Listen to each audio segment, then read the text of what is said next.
মানবতাবিরোধী অপরাধের মামলায় শেখ হাসিনা সহ ৩ আসামির বিরুদ্ধে জবানবন্দি দিয়েছেন আপ বাংলাদেশের আহ্বায়ক ও জুলাই যোদ্ধা আলিয়া হাসান জুনায়েদ। আন্তর্জাতিক অপরাধ ট্রাইব্যুনালে জবানবন্দিতে আন্দোলনের প্রেক্ষাপট তুলে ধরেন তিনি।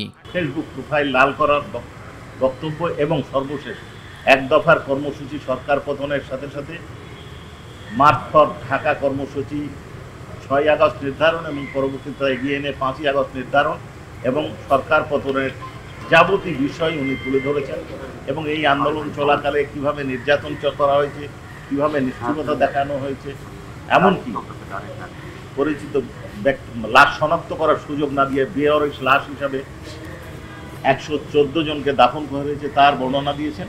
সাক্ষ্য গ্রহণের ২০তম দিনে জুনায়েদকে জেরা করেন আসামি পক্ষের আইনজীবী আমির হোসেন। জেরায় তিনি জানান, জুলাই আন্দোলন ছিল সরকার উৎখাতের পরিকল্পিত ষড়যন্ত্র। এই যে আন্দোলনটা তারা করেছিলেন সে আন্দোলনটা ছিল অবৈধ এবং বৈধ সরকারকে উৎখাতের জন্য।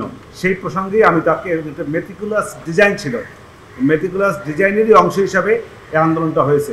একটি বৈধ সরকার বিরুদ্ধে যে আন্দোলনটা করেছে এটা ষড়যন্ত্রেরই অংশ, সেই হিসেবে তাদেরকে আমি ষড়যন্ত্রকারী বলেছি। তবে সাক্ষী আলিয়া হাসান জুনায়েদ বলেন, ছাত্র জনতার আন্দোলন ছিল ন্যায়সঙ্গত। এটা কোনো মেটিকুলাস ডিজাইন ছিল না, এটা ছিল একটা ন্যায়সঙ্গত দাবির আন্দোলন এবং সেই আন্দোলনে আমরা দেখেছি কিভাবে করে আন্দোলনকে দমানোর চেষ্টা করা হয়েছে। এটা ছিল সম্পূর্ণ নীতিসঙ্গত ন্যায্য বৈধ আন্দোলন।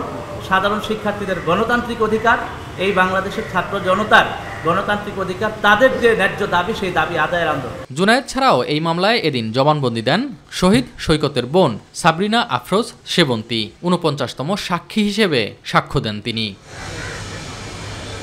এস এম আরিফ, মাই টিভি, ঢাকা।